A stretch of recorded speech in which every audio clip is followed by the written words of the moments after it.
Banking diploma প্রিয় ব্যাংকার ভাই বোনদের জন্য অত্যন্ত গুরুত্বপূর্ণ এবং কঠিন একটা পরীক্ষা। আপনি যদি ব্যাংকিং ডিপ্লোমা সহজে পাশ করতে চান তাহলে আপনাকে প্রশ্ন সিলেকশনে দক্ষতা থাকতে হবে।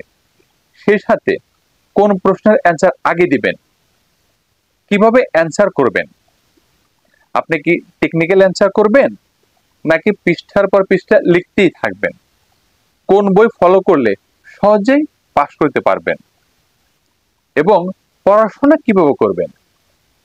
আমি কিভাবে ব্যাংকিং ডিপ্লোমা পাশ করলাম সেটা নিয়ে আজ কথা বলবো।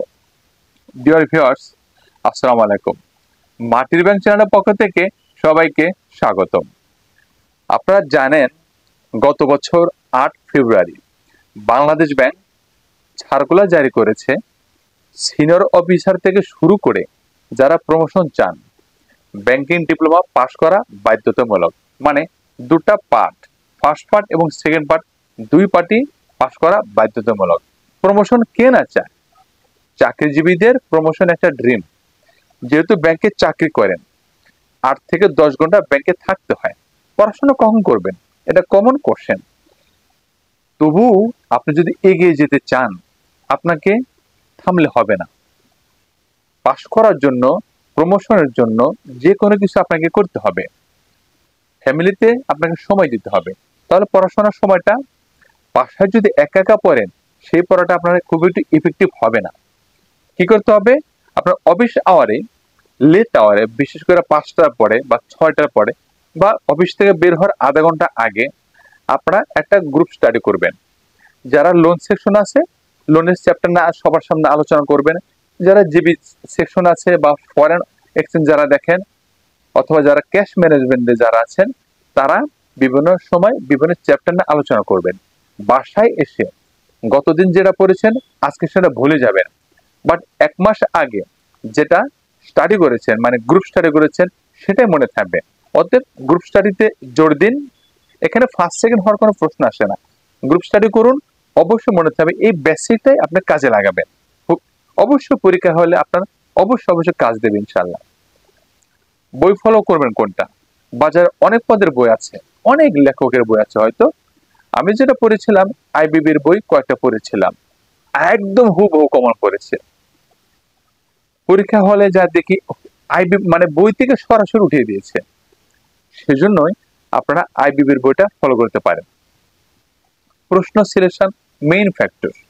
কোন প্রশ্ন আপনি কিভাবে অ্যান্সার করবেন সেটা পরে আসি। আগে সিলেকশন।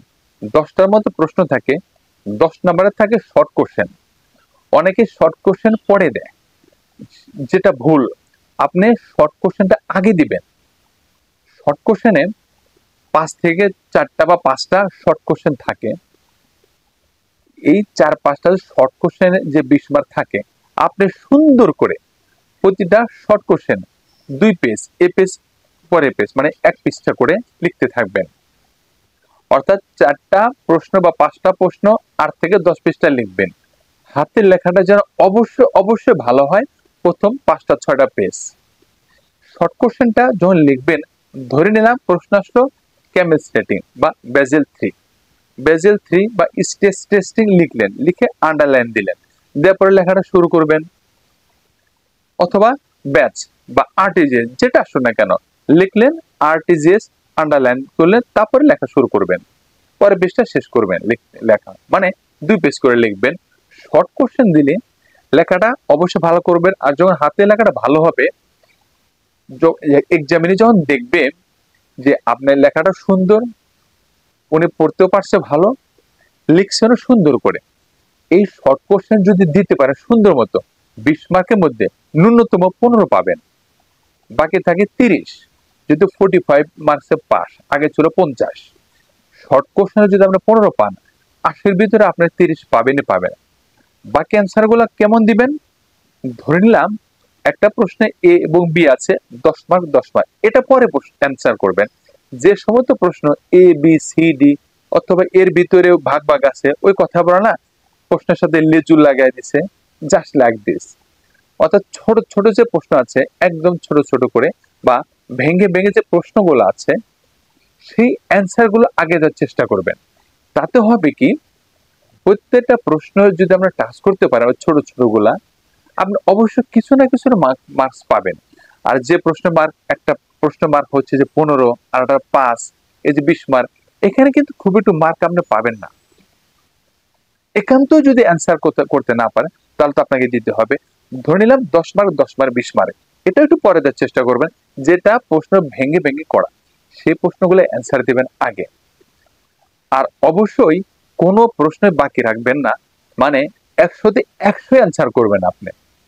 অনেকে 80 অ্যান্সার করে, 90 অ্যান্সার করে, যে 90 অ্যান্সার করছি দোস্ত, আর 10 দিতে পারে নাই ভাই, আর তো 15-20 দিতে পারে নাই, সময় ছিল না। এই কাজটা করবেন না, আপনি ঘড়ি ধরে অ্যান্সার করবেন। প্রশ্ন যদি শেষ করতে না পারেন, যতটুকু লিখছেন ততটুকু শেষ করবেন, বা অ্যান্সার বাকি রাখবেন না, মানে 100তে 100 অ্যান্সার করবেন। আপনি যদি ব্ল্যাঙ্ক রাখেন, নাম্বার পাবেন না। অ্যান্সার করলে কিছু না কিছু পাবেন। এখন বলতে পারেন কমন তো পড়া নাই, যদি কমন নাও পড়ে, লাস্টের দিকে ধরে নিলাম হাইপোথিকেশন এবং প্লেস কি, এটা আপনি জানেন না, যারা ক্যাশে আছেন হয়তো জানেন না, বা জীবিতে যারা আছেন তারা হয়তো জানেন না হাইপোথিকেশন কি, প্লেস কি, লিয়েন কি, জাস্ট লাইক দিস জানেন না। বাট এই প্রশ্নটা উঠানোর পরে এটা সম্পর্কে যদি আমরা কিছু লিখেও দেন, ওই যে গ্রুপ স্টাডি করছেন, কিছু না কিছু নলেজ আপনার আছে, তবুও আপনি 0.5, অন্তত 1 বা 0.5, যা একটা কিছু পাবেন। এই 0.5 হলে কিন্তু আপনার পাস মার্ক হলেও হতে পারে। সেজন্য বলছি, কোনো প্রশ্নই অ্যান্সার রেখে আসবেন না, সবগুলা প্রশ্নের অ্যান্সার করবেন, মানে 100তে 100 অ্যান্সার করবে। তাহলে প্রশ্ন সিলেকশন গেল, প্রশ্ন অ্যান্সার গেল, শুধু লুসিড নিলে হবে না, বেসিক গুলো আপনি অবশ্যই অ্যান্সার করবেন। দৈনন্দিন যে কাজগুলো করেন, গ্রুপ স্টাডি করার সময় কাজের ফ্যাক্টরটা চলে আসবে, কি কি কাজ করতে হয়, বোর সাথে কারণ ম্যাচিং হবে না, বাট প্র্যাকটিক্যাল নলেজটা যদি লিখে দিতে পারেন, অবশ্যই অবশ্যই পাবেন। আমি কিন্তু এভাবে পাস করছি আল্লাহর রহমতে। অনেক কষ্ট হয়েছে আগে, এখন তো কোনো ধরনের নকল নাই, কোনো ধরনের বই দেখা নাই। আগে হয়তো অনেকেই পদ্ধতি অবলম্বন করেছে পাস করার জন্য, এখন আপনাকে চার্জ করবে 2-3 বার। সুতরাং আপনাকে পড়াশোনা করতে হবে, গ্রুপ স্টাডি করতে হবে, বই ফলো করতে হবে। সেজন্যই আমি এভাবে প্র্যাকটিক্যাল কাজ করছি। কিভাবে? আগে শর্ট কোশ্চেন অ্যান্সার করতাম, তারপরে ছোট ছোট অ্যান্সার করতাম, এবং কখনো প্রশ্ন বাকি রাখিনি।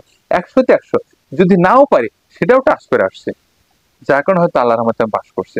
আর অঙ্ক থাকলে তো যদি পারেন অবশ্যই দিবেন। ভিউয়ার্স, তাহলে প্রশ্ন সিলেকশন গেল, টেকনিক্যাল অ্যান্সার গুলো, বেসিক গুলো দেওয়ার চেষ্টা করবেন, বইটা কেনেন, গ্রুপ স্টাডি করেন, ইনশাল্লাহ আপনিও পাস করবেন। আর যারা নতুন, তারা কিন্তু সিনিয়র অফিসার হওয়া পর্যন্ত বসে থাকবেন না, আজ থেকে শুরু করেন। যদি ব্যাংকে চাকরি করতে চান, ব্যাংকিং ডিপ্লোমা অনেক কঠিন একটা সাধনা। যেহেতু চাকরি করবেন, প্রমোশন একটা ড্রিম, আপনি আজ থেকে কাজে লেগে যান, আজ থেকে পড়াশোনা করেন, আজ থেকে অল্প অল্প করে স্টাডি করেন, আপনিও পারবেন ইনশাল্লাহ। যদি ভালো লেগে থাকে, অবশ্যই মাটির ব্যাংকের চ্যানেলের সাথে থাকবেন, কমেন্টস করবেন, লাইক করবেন, শেয়ার করবেন। আর যদি জানার থাকে কমেন্টস বক্সে অবশ্যই জানাবেন, আমার পক্ষ থেকে সর্বোচ্চ অ্যান্সার দেওয়ার চেষ্টা করব। আজ ভালো থাকবেন, আজ এ পর্যন্তই। ভালো থাকবেন সবাই, পরবর্তীতে হয়তো অন্য একটা ভিডিও নিয়ে কথা বলবো। আল্লাহ হাফেজ।